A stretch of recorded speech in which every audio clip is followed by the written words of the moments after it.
Olá, vamos conversar sobre um assunto que mexe com o dia a dia de muita gente: religião e lei. À primeira vista, parece que são coisas totalmente separadas, não é verdade? De um lado, a fé, aquilo que é do nosso íntimo, do coração.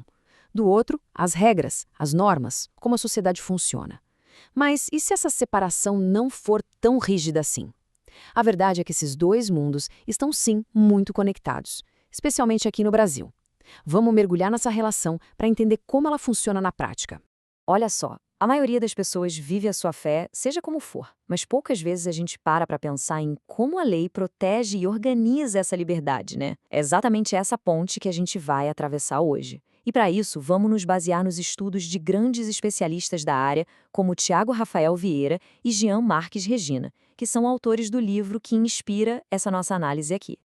Então, para começar, o que é, afinal de contas, o direito religioso? Bom, de forma bem simples, é um ramo autônomo do direito.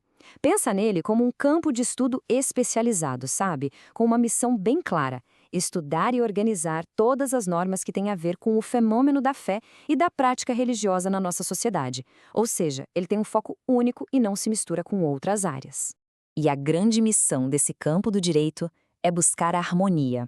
Dá para imaginar ele como um mediador, trabalhando o tempo todo para encontrar aquele equilíbrio perfeito entre três partes principais: o Estado, as organizações religiosas e, claro, o mais importante, cada pessoa, cada indivíduo e sua liberdade de consciência. Ok, mas a grande pergunta que fica é: como é que esse equilíbrio funciona na prática? Como essa harmonia toda é construída no nosso dia a dia, nas leis?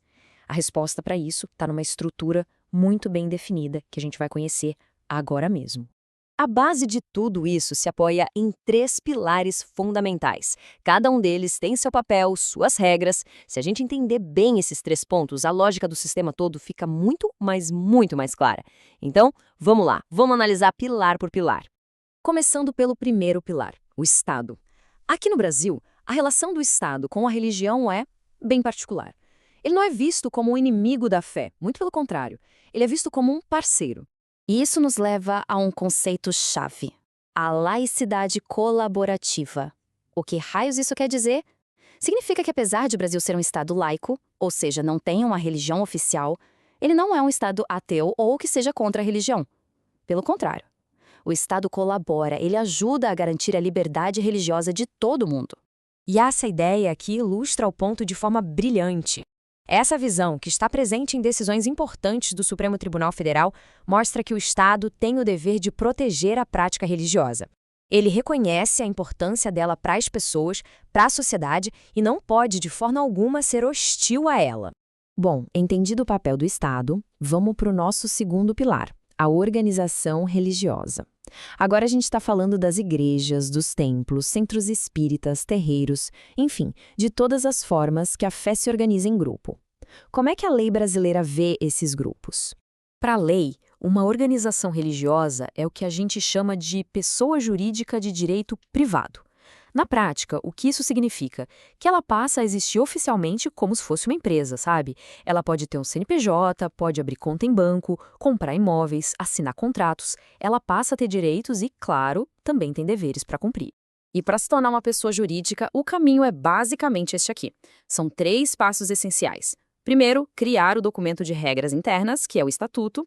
Depois, fazer o registro oficial disso em cartório. E, por último, se inscrever na Receita Federal para conseguir o CNPJ. E desses três passos, olha, o Estatuto Social é a peça-chave. É o documento mais importante da organização. É quase como se fosse a constituição daquela comunidade de fé. É ali no Estatuto que tudo fica definido. Quem são os líderes, como as decisões são tomadas, quais são os direitos e os deveres dos membros, tudo. E agora a gente chega ao terceiro e talvez o mais importante pilar de todos: a pessoa, o indivíduo. É aqui que o direito toca na parte mais pessoal, mais íntima da fé de cada um. A lei protege aquilo que é mais sagrado, a convicção que nasce na consciência de cada pessoa. É o que se chama de proteção do foro íntimo. Isso quer dizer que ninguém, nem mesmo o Estado, pode se meter naquilo que alguém escolhe acreditar ou não acreditar.